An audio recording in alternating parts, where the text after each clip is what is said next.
This week, we're going cover to cover on The Correspondent by Virginia Evans. I'm Sarah Lyles. And I'm Jamie Livingston, and we are so approachable. This was a very, I feel like I am a broken record because I say this quite often. This was very different for us. Well, it was all letters. All letters. Yes. And for me, I listened. I didn't read. Okay. And so that changed a lot. It did. So I went back and forth on this one, and you did get a different vibe from reading it versus listening to it.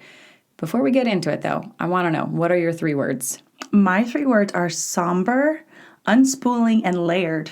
What are yours? I have quaint, curious, and meandering. Oh, I could see that.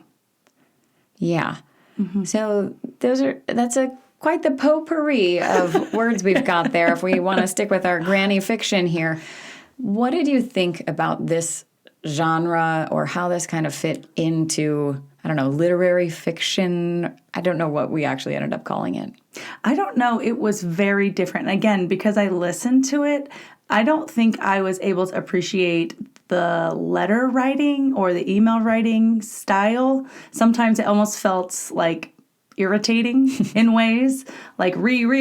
It's like, oh, okay, we get it. They're replying to a reply. Right. Got it. But when you're hearing it, it breaks up the smoothness of the book. I think I would have appreciated actually looking at it. Yeah. But I don't even know what I would categorize this as. I do think it's funny with emails. If you're replying to a reply, do you delete all of those? Absolutely. Okay. I mean, that's definitely an old lady thing. But don't you think that Bassam would have, deleted some of those along the way or something? I don't know. I just had that thought where I was like, I always delete it so that there's not 10 million of those in there. We got that this was, the first email was this subject line. I think they were just trying to hone in that we knew this was a reply to reply. Got it. Right. This is a long correspondence. Yes. So we have a lot of characters in this book. Yes. Because every letter she writes is a new character. Yes. And actually, even in the audiobook, there were a lot of characters, a lot of voices. Yeah. A ton. Did you like that? I did, but in some ways, some of them sounded similar. So it made it like, wait, I thought this was Sybil. This isn't Sybil. And so it felt a little bit off, but there were a lot of characters. I thought that the different voices definitely helped. Yes. For listening. And some audiobooks are hit or miss, and you like the voices that are being done or you don't.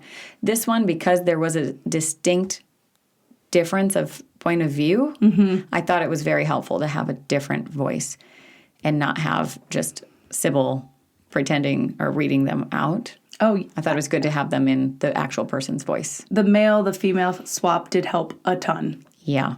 So I enjoyed the audiobook. I did enjoy physically reading this book because it's one of those kind of James Patterson-ish where the chapter's just 1 page. And I could just read 1 letter and then go to bed. Or read a couple, or I knew I had a couple minutes in Carline and I could just get through a couple of letters. Right. It wasn't hard to chew long chapters. That's true.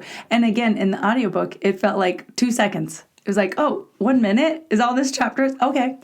Well, and if you were distracted at all and you didn't catch the beginning, who this letter was to, and you're like, oh, wait, I need to go back. 30 seconds, is that all? Okay.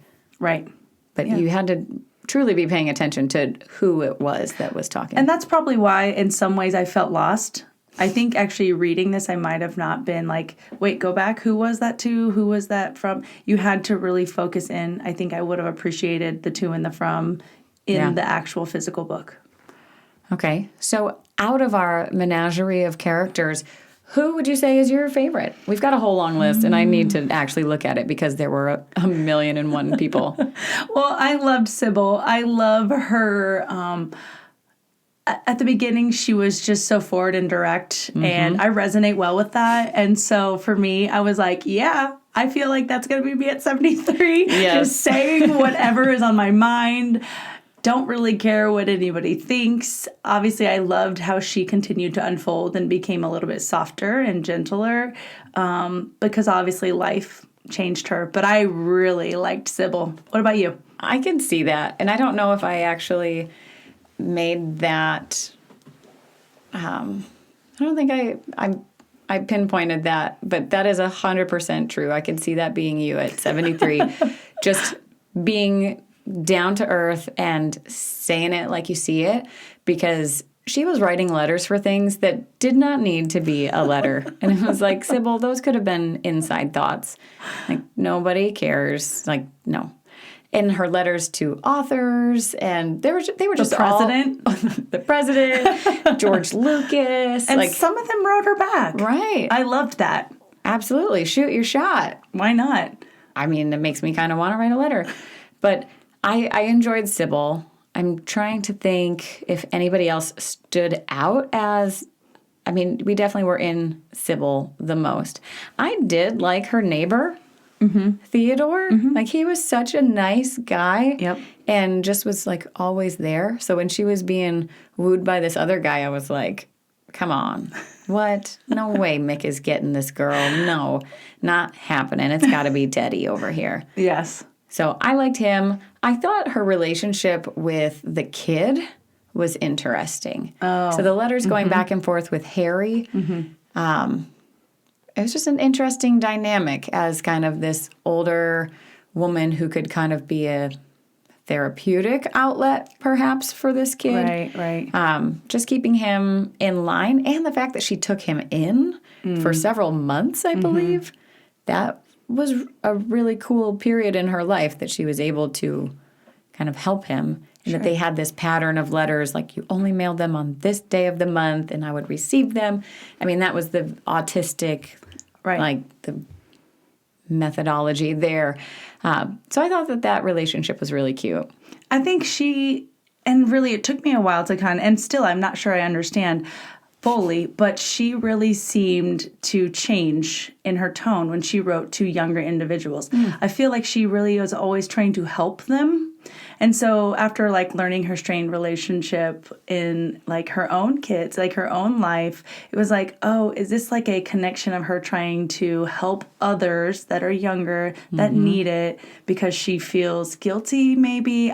I'm not sure how I would say that she felt, but she definitely changed her tone when she was talking to younger individuals. Even the customer service rep, she was trying to give him a job. And he lost his job. Why? Because of her. Because of her. And so it was I saw him trying, to get his resume to her. And it was oh, he lost his job for that.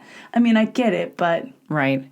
I do think that is interesting. The tone was different. And she really was able to be more open in her letters.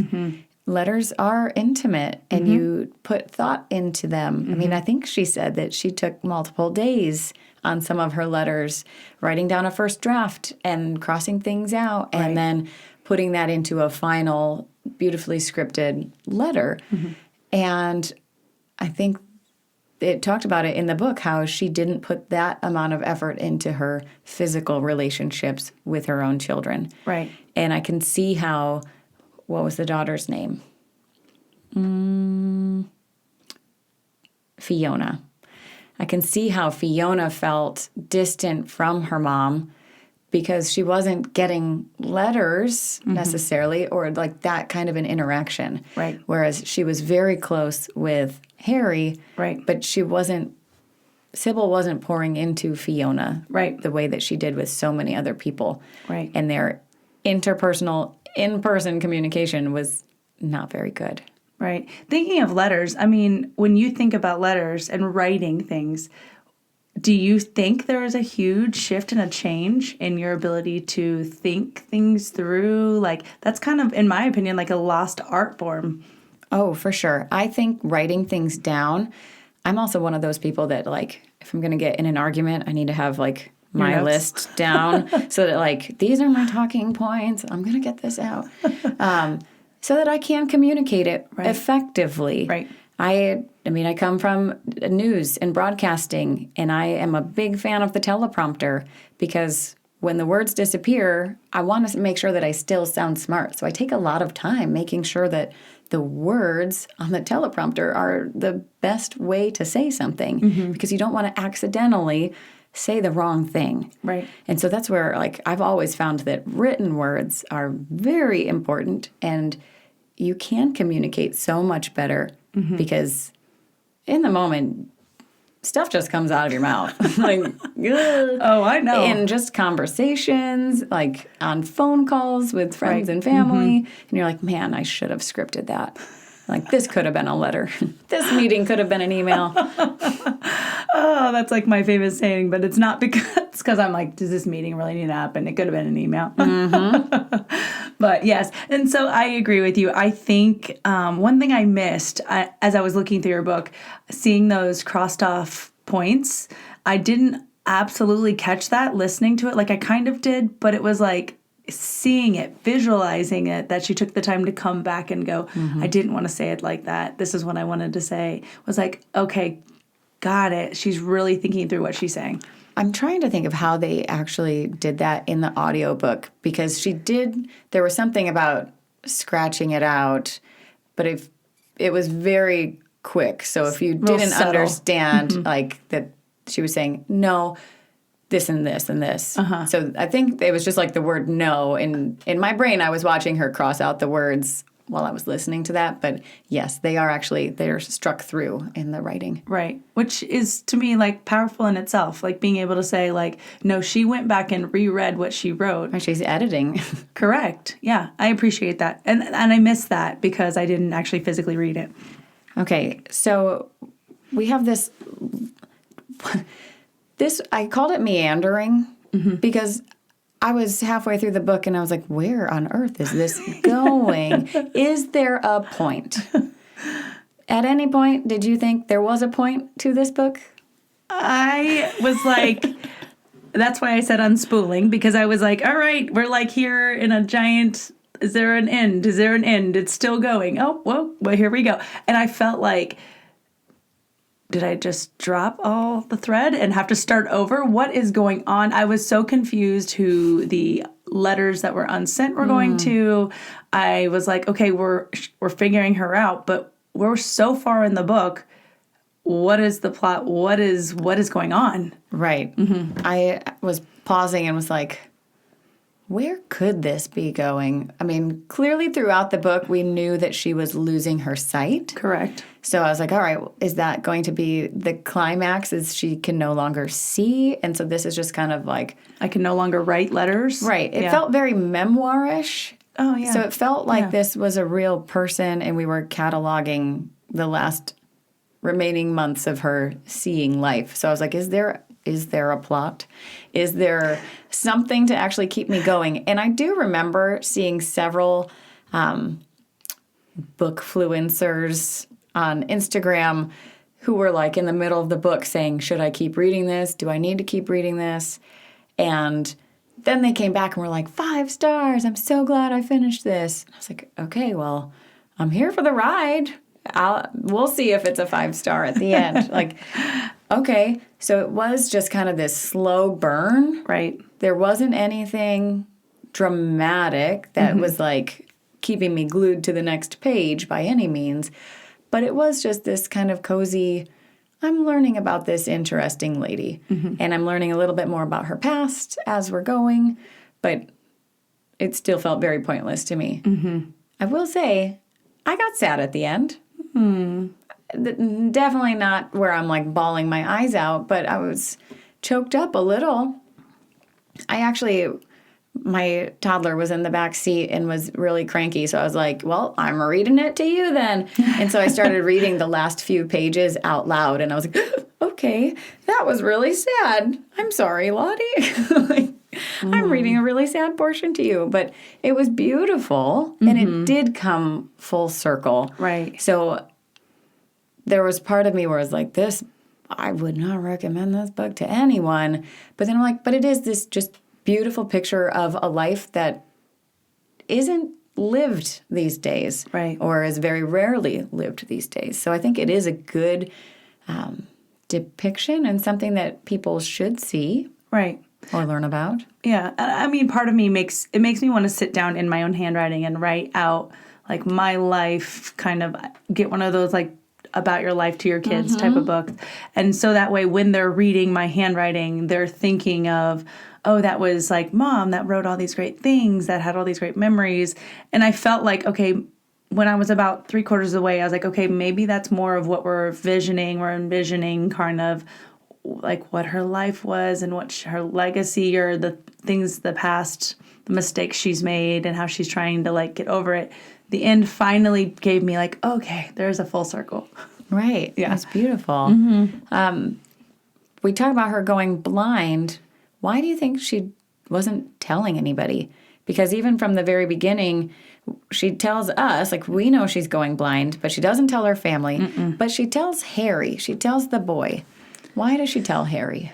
I'm not quite sure. I mean, I feel like she needed to tell somebody.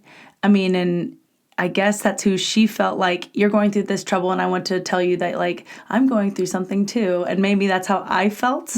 I work with, like I said, I work with teens. And so sometimes I feel like if you sit in the muck with them and let them know, like, I have stuff, I'm just as messed up, I'm not perfect, it's easier to, like, open yourself up to others. And so it felt to her like he's really opening up. It gives me a safe space so we can be vulnerable. But I didn't like that she wasn't telling everybody else because I felt like she could have gotten a lot more support in that. Right. I think it was cute with Harry because they had an agreement to hold each other's stones, their secrets. And so she was holding on to one of his stones. So I do think it was something that she had offered to kind of be in it together.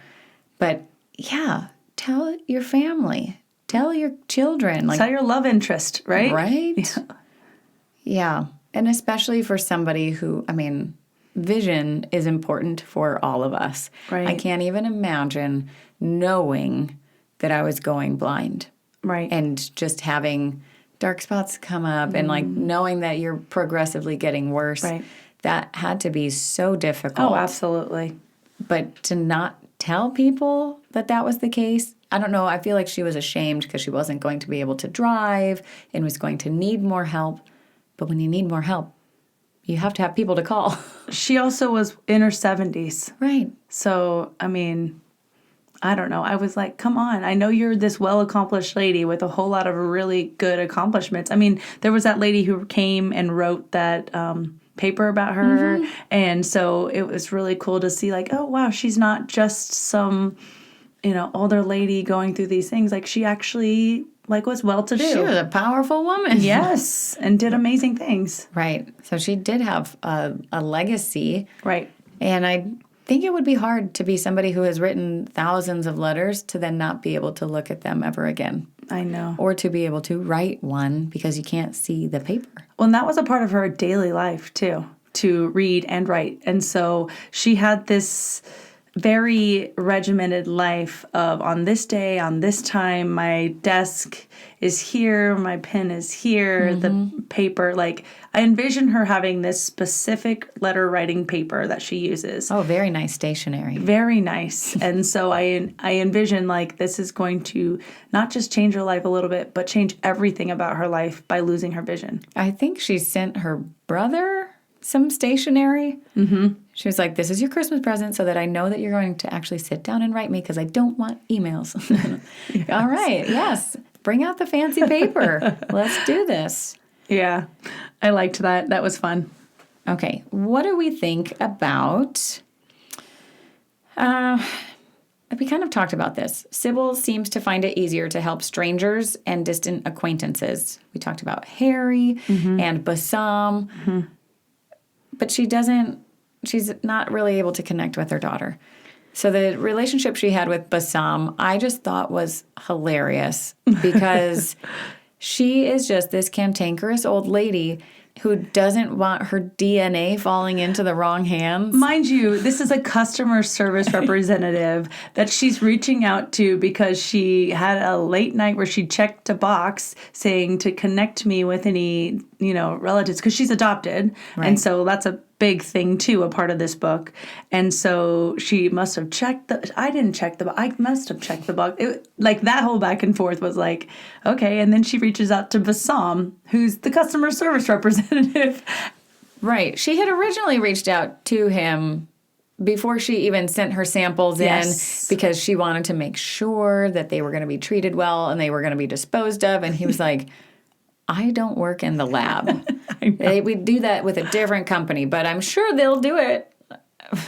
I can just imagine, again, I feel like I've fielded so many listener calls or like viewers in the newsroom where people are like, I didn't like what that weather lady was wearing tonight. And you're like, ma'am, I don't pick out her clothes. Like, what do you want me to do about this? Okay. But customer service people, I'm sorry, if you're one of our listeners, comment on one of our posts with the most ridiculous thing that somebody has reached out to you with, because I feel like Sybil just like took the cake on this one. I mean, I've been guilty of that. I have definitely, as I've gotten older, I literally have called and said, I know this is not your fault. So please understand my frustrations are not towards you, because they are not. You are Sybil. And I will say, I'm just frustrated with the situation, but unfortunately, your company has put you in this place. So here I go. And so usually that starts off with a laugh, but it's like, yeah. It tries to lighten the mood a little. I try for myself. I need to say this, like, I'm sorry ahead of time, but if you ask, the truth is coming out. So don't ask unless you want to hear it. Right. So her DNA journey was just comical to me. It was. Mm-hmm. And just like right off the bat, she was already offering him a job and trying to help him out. And it was just so strange. And then you look at the letters that she has with her daughter, and they're nothing like that. Not at all. And it just is sad to watch from a distance and see this unfolding. And you're like, oh. What do you think when you were reading through all that? Did you have an idea of what you thought what happened, or like what that relationship came down to, or why it was like that? No. And I felt like it was going to be revealed. So it was one of those where I wasn't trying to come up with big theories. Correct, yeah. But like, she didn't want to travel, and there had been talk about this one trip. And so I did feel like something bad happened there, and it was coming together for me. And the fact that she feels guilty for telling her son to jump off of the rocks when she wasn't looking and didn't realize where he had been standing. Like, so she blames herself. Right. Like, that is awful. Right. And you don't find that out till way at the very end. Right. Yeah. You had said this already, but was there a point in the book where you realized who the unsent pages were intended for? Not till like maybe 95%, till she kind of like unveiled. And I think I just wasn't trying to figure out who it was. Yeah. There was so much in this book that I'm like, okay, where am I? I'm lost in this like thread, and this like, where are we? And so I don't think I actually even tried until like, oh, wow, it's to like her, her son. Right. Yeah. I feel like I was guessing that it was her ex-husband or the son or herself. Like, there had to be a reason why it wasn't being sent.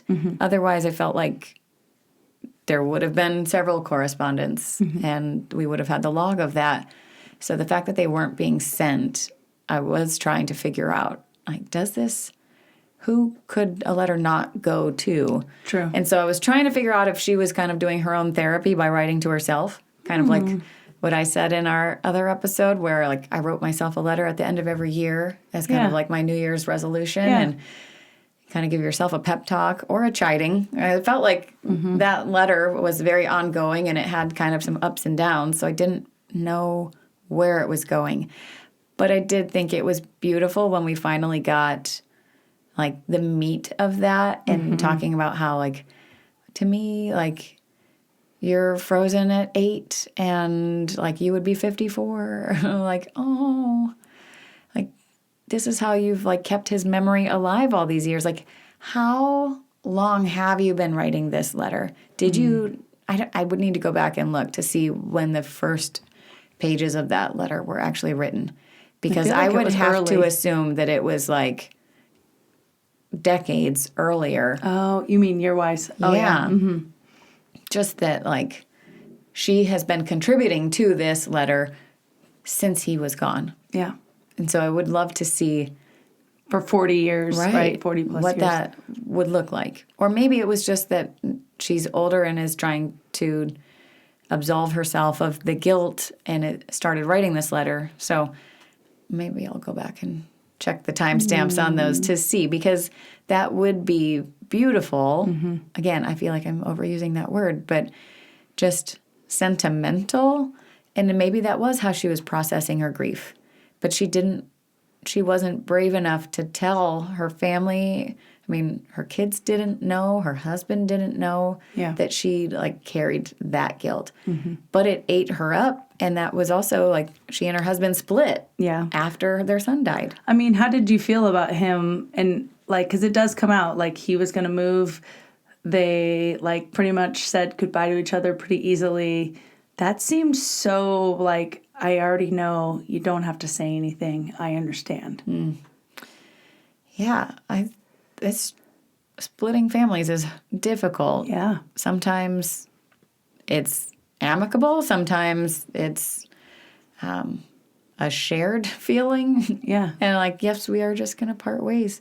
Part of me felt like she was like, I have to let you go because you deserve better, because I am so the one to blame for so much of this heartache. And I was like, just tell him. Just tell him. Right. Well, and I feel like that takes us back to Dear Debbie. And we talked about how both characters in that book were, sorry, spoiler alert for Dear Debbie, but Debbie and her husband were both concealing secrets. Yeah. And we talked about how that trauma, like if they would have just come clean at the beginning, they would have been absolutely fine. Right. And could have worked through the issues. Yep. And instead it was like 50 chapters of misery until they can resolve that. So it's just, I feel the same way in this case, where if she would have been able to tell her family, I think they would have understood. Right. Oh, and absolutely. forgiven her. Oh, absolutely. I wonder, I don't think it's disclosed anywhere, and maybe it is, I missed it, but I bet her attitude and her actions and her overall, like, who she was changed after those moments of her feeling so guilty. And then holding that in, what that does to someone. Obviously, she pushed away, intentionally or unintentionally pushed away all those that were close to her. Do you think this book changed at all the way that you look at aging? No, but because I already have grandparents that have passed. I already have those big memories and those overloads of like things. I really think as I've aged, I've been able to really step back and go, man, I just totally abused my 20s and did not soak them up like I should have. And it's hard, but I think that it's helped me get a good appreciation. I actually do think reading fictional, non-fictional books also really opens my eyes and my heart to go, getting older can be good and bad. And since I went from like, party fun unto like all my granny habits, right? It like skipped total, I didn't go through a midlife crisis, not to say I wouldn't, but at the same time, it's like, oh, I like the slowing down. I like the step back and appreciate things. I think after I lost a couple of my grandparents, I did that alone changed my vision of aging and appreciating what's right in front of you. What about you? Yeah, I think I have a pretty good appreciation for aging. I don't have any more grandparents. Mine have all passed. And so I have treasured the time that I had with them.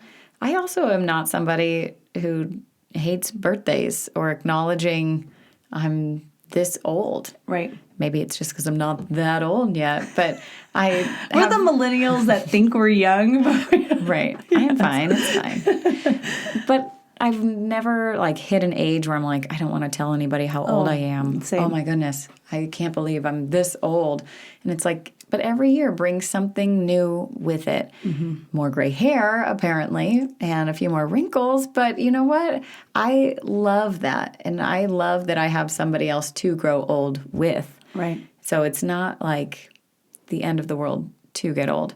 And if you're going through things like she is, to have somebody by your side, to have friends, to have people. I mean, a lot of the people she corresponds with are really random people, but she does have like her brother and her best friend. And the best friend one was cute because they started out as like pen pals during summer camp. Yeah.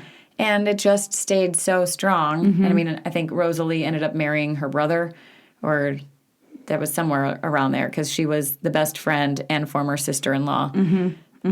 So there was some drama there. But I loved her and their correspondence. That was fun. What did you think about Rosalie being the godmother and kind of being the buffer between Fiona and Sybil? I was happy that Rosalie and Fiona still corresponded and they still talked. I think almost for Sybil, that gave her like, okay, so she's okay. Okay, so she's still got somebody. Because I felt like the whole book, like Sybil had already come to terms with, I'm having no relationship with my daughter. I'm not going to have a relationship with my daughter, and I have to just be okay with it. But I was appreciative of her being there and not just stepping back, like taking a side. She kind of was like, let me stay friends, but also like... So you didn't see it as a betrayal that Fiona went to Rosalie and kind of vented and dished everything out, and Rosalie didn't tell Sybil? Because Sybil lost it over that. And I can understand. Sybil was somebody who only saw her daughter like one time a year because she lived overseas. And she was like, you're telling me she was in the U.S. and she didn't come to see me? Like, she was on this coast and she went and saw you? I mean, I guess I see it as Rosalie didn't want to lose that relationship and that trust. Obviously, she trusted her a lot. And so opening that up also would then give Fiona a sense of like, wait, I trusted you. I came to you with all these things. If I wanted my mom to know, I would have told her. Or, in a way, I'm sure Fiona also felt like if my mom cared, she would have done more or pushed harder or something. I mean, it was like a weird circle of, I can see why Rosalie was like, I'm not going to disclose this to her, because if she wants her to know, she'd tell her. And if Fiona really wanted to know if Sybil really wanted to know what's going on with Fiona, she would try harder to actually try to get that information. Right. So it was like a weird circle. Weird catch-22. Yeah. I do think that Rosalie was very brave in writing kind of her final letter to Sybil, saying, I don't expect you to write back. I expect you to be mad at me, but here's what needs to be said. You need to fix things with your daughter. Yep. Like, I'm not going to not have a relationship with her, but like you need to do the work. You need to actually pursue your daughter. You're both like standing at odds and not doing anything because you're waiting for the other one to do it. And I'm telling you, you just need to do it. Like, you need to be the bigger person and you have to actually be involved in her life. And so I thought that letter was powerful. And that's one of those letters that was probably written and edited and rewritten and edited again. Because you're like, this has to be said correctly. Oh, yeah. It has to be said in love. It has to come across right. And sometimes you don't know how somebody's going to read something. Yes. And that's what I always say, like, about text messages. Like, I think phone calls sometimes are a lost art, too. People don't pick up the phone and call. And you interpret things in a certain manner if you're not, like, knowing where you are with certain people, or you're reading things differently. And so I was like, back there be like, finally, Rosalie. Of course, Fiona's not going to go to her mom, because her mom's the one that's the example that's shown her that we're just going to play a standoff and just stay on our own lane. And so I was like, finally, Rosalie, you said something to tell her to, like, get it together. It's your point. You need to do something. Yeah, there needed to be something. And so they do actually have some resolution, right? Yeah. I mean, she's able to kind of come clean, or was it more that, who was it? Was it Theodore that kind of explained things? That was the ending, right? Theodore sent her unfinished letter to the one daughter. to Dan. Because she wrote the one to Dan. Yes. Because she had wrote a lot of things at the very end. And that was the one that was really crossed out. Sounded like gibberish. Yes. So I was like, wait, I had to listen to that twice because I was like, wait, said no, and then went, and I was like, okay, wait, what did she say? Because it kept saying no. But he had said, I will have answers for your questions, so just be in touch. So it seems like she got some of the answers or had a better image of what actually transpired. What do you think about the adoption part of all of this?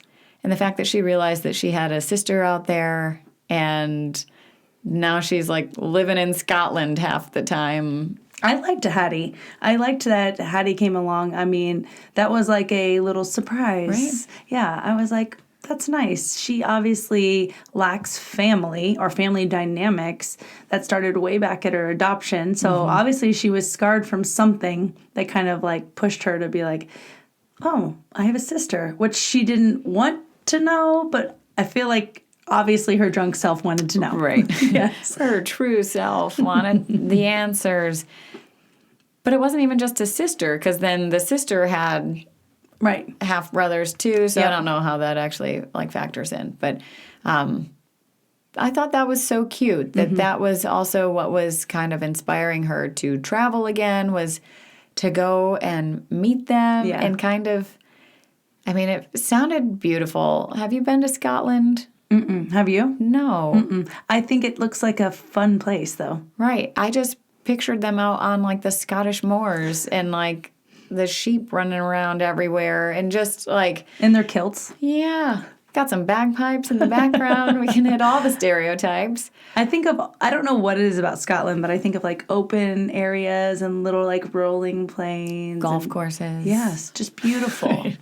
Right. Like, so it seemed very relaxing. Yeah, slow living. And just probably the rest that she needed and like the quiet space to process that her condition was getting worse. Right. And to really soak up some nice moments between her and this new family. So she kind of blew it with her own family early on. And so now this is kind of a chance to not necessarily redeem, but try again, maybe. But the fact that all stemmed from all of the Bassam emails and DNA craziness, I was glad that something good came out of it. But it was also one of those things where, like, when I'm reading, I'm like, where is this going? Why? Like, she's so mad that her kids got her this DNA kit and, like, thinks it's the worst thing ever. And then she's trying to return it. And she's like, well, okay, you just need some of my spit? I'll do it. Yeah, I liked that. I liked that it was like full circle that she had other family. Me too. Okay.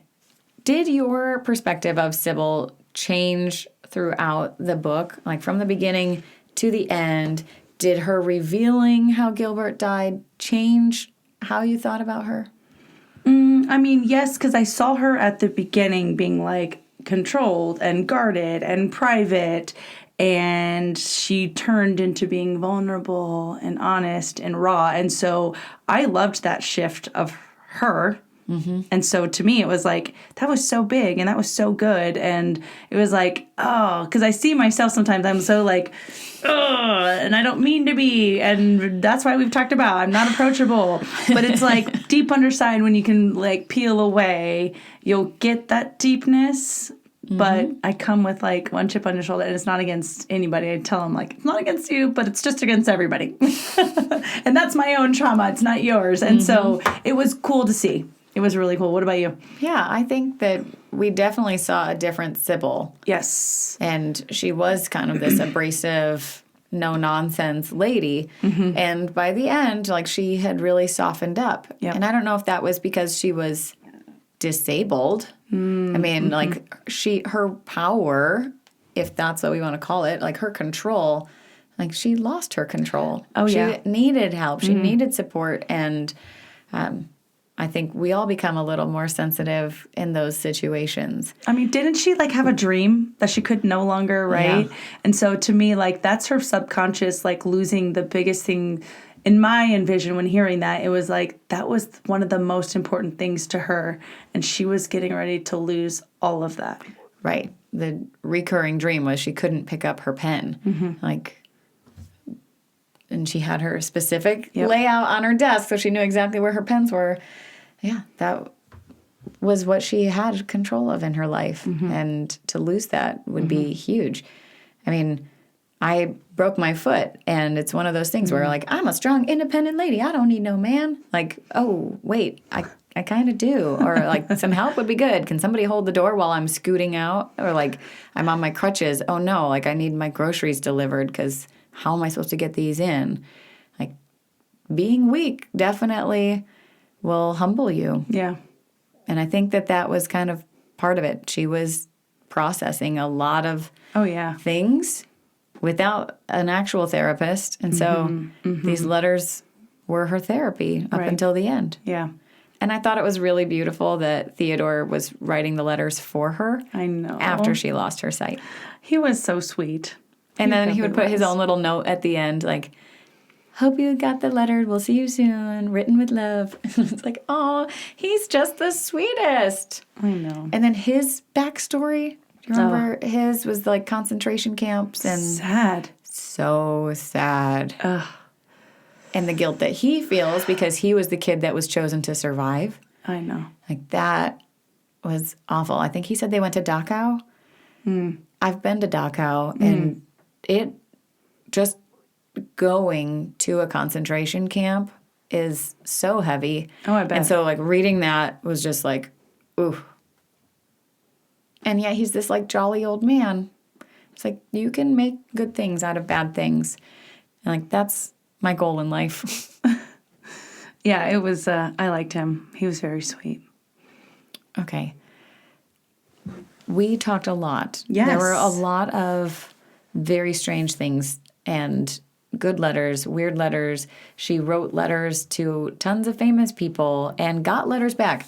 What do you think about her writing to the authors to say, like, I really liked your book? I laugh because I told you I think this is like me when I'm in my 70s, being like, what were you thinking when you wrote this? Like, I definitely liked your first book better. Like, go back to that genre. You're not good at this genre. And whether or not they'll actually read it, I don't know. But it's like just sending it out there. I actually was like, I never even thought about writing to other authors, but I would like to know, like, for me, like, I love psychological thrillers. Are they just a little off their rockers, or are they have an amazing imagination? Excuse me, Mr. Patterson. Yeah. What's wrong with you? We love you, but what is wrong with you? Do you want to be Alex Cross? Right? Yes. I mean, honestly, and how they crank out books and their thought process so quickly is amazing to me. Like, we've talked about this in previous episodes. Yeah. I do not want to write a book. No. There's nothing inside of me that has any passion to write a book. But for people to sit down and just write a book and, like, just get it out, crank it out, have it edited and published in like no time is amazing to me. For people who write books, like if I were to ever write a book, there would be no symbolism. Like I always think back to English class when they were like, what does the smoke mean? And what does the color of her tie mean? Or what is that? And I'm like, girl, I was just like using a spinning wheel and said, oh, her color is going to be purple today. And like, I feel like there's so much thought process that has to go into things. And then other people read into it and come up with all these theories, kind of like Taylor Swift and like all of her concerts and the dates and the clues and everything. I'm like, guys, I think you're reading into this a little much. But then she comes out and she's like, you weren't. That was exactly what I meant. Like, these people are crazy. I mean, it's kind of magical because really to think it through, I think you've talked about before, you'd have to have like a board full of stickies. Like, wait, this is going here. This goes on day 100. We're doing this. That's next to day 1. And yeah, but it is an art form. That's for sure. Well, what do you think about the structure of this one and the order that we get the letters? I mean, it is mostly like chronological, but did it make sense? I mean, I never knew what letter was coming next. And I felt like we were waiting for a reply for a while for some of them. Yes. I was lost for like I said, there was points that I was like, where and who and what and why. And I think like, gosh, I feel like there were 12 people on the audiobook that actually kept like jumping between. And I'm like, okay, wait, I haven't met this person, but I'm going to like learn deeper about their story. And after like 6 letters, so it took some time to unfold them. And that's why I feel like it took half the book to actually fully be like, oh, that goes with that, ties to that. So, yeah, I mean, I understand it now finishing it, but I can see why 50% in a way we're like, where's this going? What's going on, guys? And I already am an impatient person, so I was like, it's got to be going somewhere. If you were to write letters daily, who would be your most frequent recipient? You know, I think you're kind of on something when you were asking, like, did Sybil write letters to herself?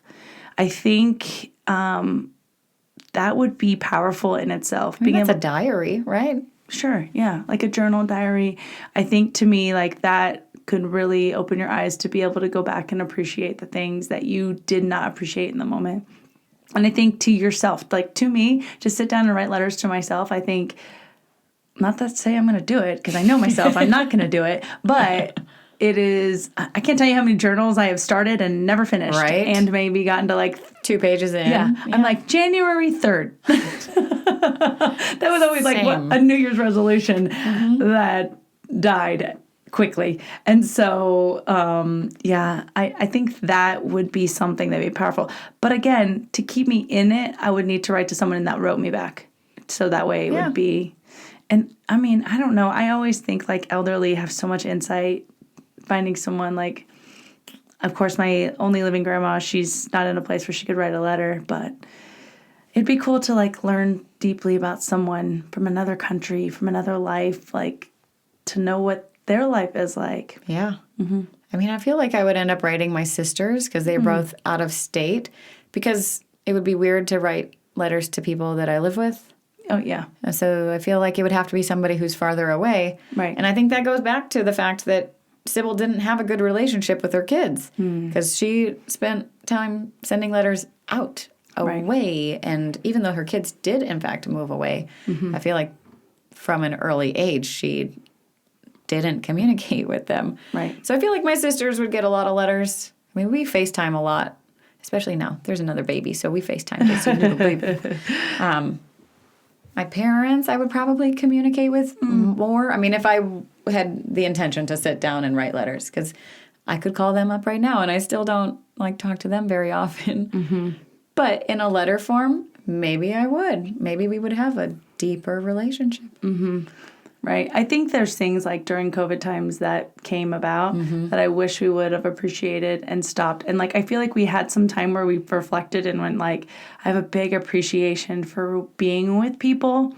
But I think that's starting to go like out the door. And so it's like, no, we need to step back and go, okay, we need to appreciate this face-to-face time instead of being on our phones when we are able to communicate like side by side. And so... yeah, I just think letters would be cool. I actually think even like my nieces and nephews, to hear their generation, because their generation is I really would have to understand their lingo and their own use of terminology. It is a different world. I try to keep up on it because I need to understand my students, but it is something. It is something. Right. I need to keep up with my children. Yes, it is a completely different lexicon. Lots of fun new words. That make no sense. But we had those words. Kind of. I feel like it's grossly expanded. Oh. Like there are so many words. There's words that aren't even words. Correct. I don't, it doesn't make sense. Not at all.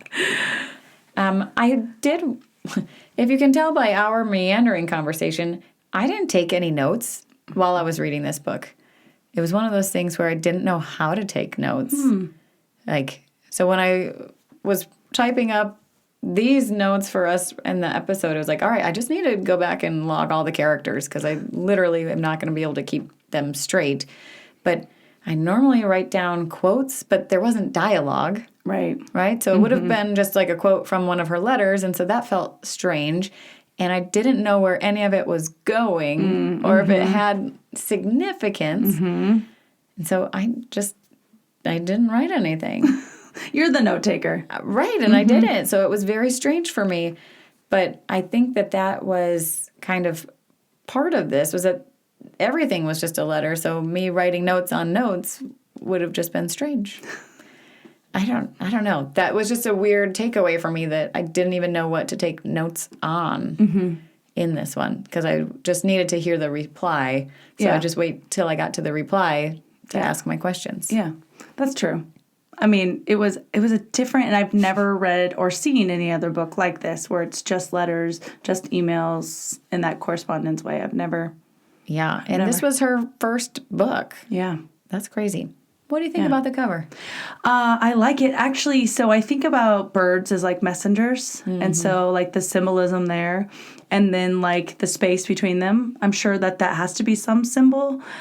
So to me, I was like, okay, I can see it. It's cute, it's quaint, it's light. So I liked it. It made sense after I finished the book. What do you think about it? I think it says old lady to me, like bird watching. And I mean, we talked about how this book takes place in Annapolis, and I can see them. It looks like they're on, you can't see on this one, but it looks like they're on like pier. Oh, yeah. Didn't even think about Shafts that. or whatever, those pylons. Maybe that sounds like the right word. So it looks like I kind of wish I could see the water to say that these birds are just like out perched on these little guys. I don't know. It doesn't like stand out to me as like this incredible book. No. But I think that's also kind of my takeaway from the book, is that it was like just relaxing. So I like the birds. I mean, they kind of look like little robins. But they're just peaceful and cute. And yeah, they're talking to each other, and it's like back and forth. So that makes sense to me with the correspondent. I don't think there was like an overt bird theme in this book or anything. So the birds are just kind of like I said, the symbolism of them to me, like, sure, I remember my grandma had like figurines of birds in her house and would know like, oh, that's that bird. And I'm still that's like, a warbling. Blah, blah, blah. I'm like, okay, yeah, I hear it. But I have no idea what it is. Right. Yeah. And so, yes, you're right. Kind of bird watching is historically like an older generation. I feel like it's definitely like a millennial thing now. But yes. Yes. It is the old lady habit that, hey, who knows, that might come. Right? Yes. I'm guessing that one's coming for you. Because you'll have your garden and you'll have your little electronic bird feeder that you can like take video and pictures. Funny, I tried to get into even like putting out bird seeds, and I was like so frustrated with the bird seed kept like getting everywhere, and I'm too like much of a clean freak and a minimalist to be like, nope, can't handle it, can't handle bird seed. My neighbor feeds all the animals, and I'll just look over the fence and appreciate them from there. But yes, I could see that. Yeah. I have all the lifestyle, I'm like always like, there's the deer. See, it's the same deer. That's the bunny. He has the stripe down his nose. You're just the Snow White of the neighborhood, keeping track of all the animals. Oh, we have lots of foxes. That's for sure. Yep. Oh, fun. Yes. Okay. Do you want to do your review, or do you want me to do mine? Why don't you start? Okay. I didn't know how to process this book. I enjoyed it, but it took me a really long time to read. And like I said, in the middle, I was like, should I be finishing this? Is it going anywhere? Am I going to care about this character? The people on the internet say I will, and that it will make me emotional. But I pretty much figured that this old lady was going blind. So like that was the trajectory of this book. But I still was waiting for there to be a reason or something like deeper to pull me in. So I would not go around raving about this book. I think there is a time and a place for this book, and I don't think I was in that time and place. I think I was in the mood for like a thriller or something fun, fast-paced, and then I got to this and was like, what did I pick? Okay, this is a slow go. And so I had to really reframe it and like get in that zone to be able to appreciate it and then jump into something fun after that. But But it was beautiful and thought-provoking in the fact that, like, man, maybe I should write a letter. Or you have to actually think about what somebody else would reply with and putting care behind your words. I think that's a message that I try to share with my kids. Again, your words matter. How you say something matters. If that's written, if that's out loud, like, choose your words wisely. And so I think this was a beautiful lesson in craftsmanship and having a hobby that is worthwhile. And the fact that she was reaching out to celebrities and, like, she had a box full of all of these token letters. Like, that was beautiful. I think it was written lovely. But I have to bring it down to like a 3.6. I think that's where I'm going to land, just because it did come full circle, but I had to hold on for dear life to make it all the way to the end. Yeah, I agree with a lot of what you just said. I mean, to me, I was not in the headspace. Listening to it, I think, changed a lot for me, because I often like to listen. If I'm listening, it'll be like while I'm cooking dinner or while I'm driving. And this one, you really had to focus in. Like you said, if you missed who the book or to who the email or the letter was to, you were lost, right? Like, just because you could hear who it was from doesn't mean you understood who they were writing to. And unless you went back and paid attention to that, it took a lot of process. I might have appreciated it more reading it, but this was hard to get. So it was. Well, I owe the library because I've held on to this one for too long. So that's why you couldn't get a physical copy. Oh, well, it was like, okay, yep, I'm just going to listen to it. But I mean, for me, it was hard for me to follow. I know I listened to a lot of reviews because I was like, okay, am I missing something? Is there some part that I missed in my listening that was profound? I mean, I will say Sybil as a whole, I found her super interesting and I resonated so well with her. I liked her as this quick, witty, like, say it like it is person. But it took me so long to finally, like, get into it.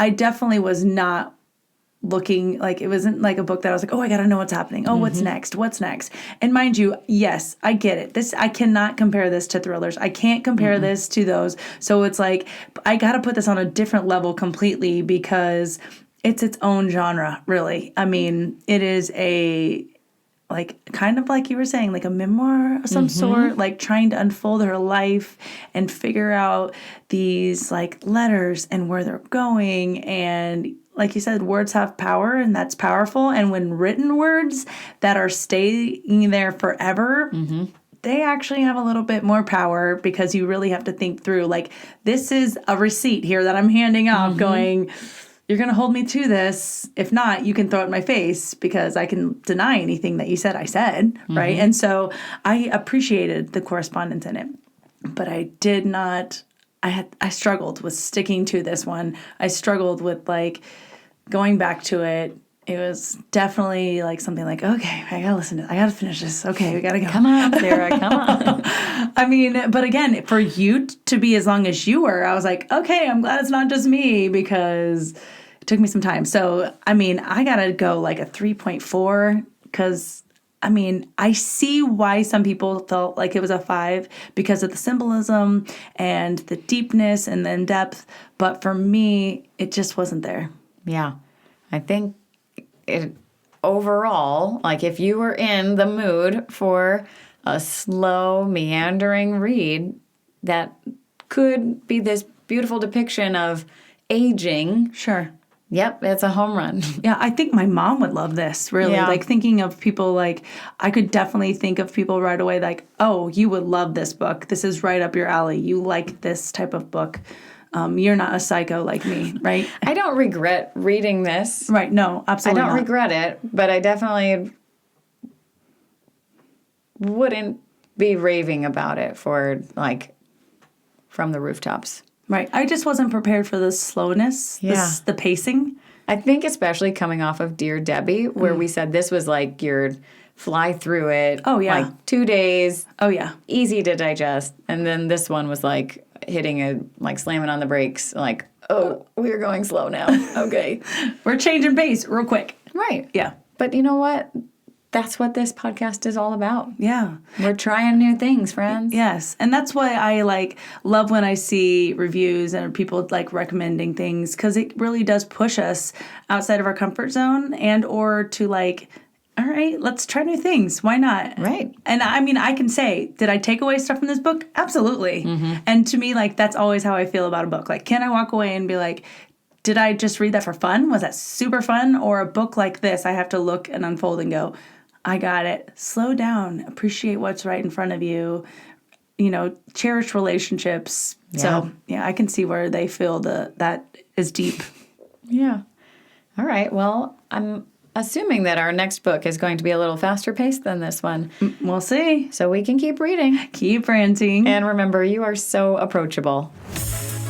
Okay, the episode is over. If you enjoyed it, could you give us a thumbs up or leave a review? It goes a long way toward helping us grow and meet new people like you. Subscribe to get notified when the next episode drops. You can follow us on Instagram and Facebook to see what we're reading next, recommend new books, and join the conversation. We're so excited to have you on board.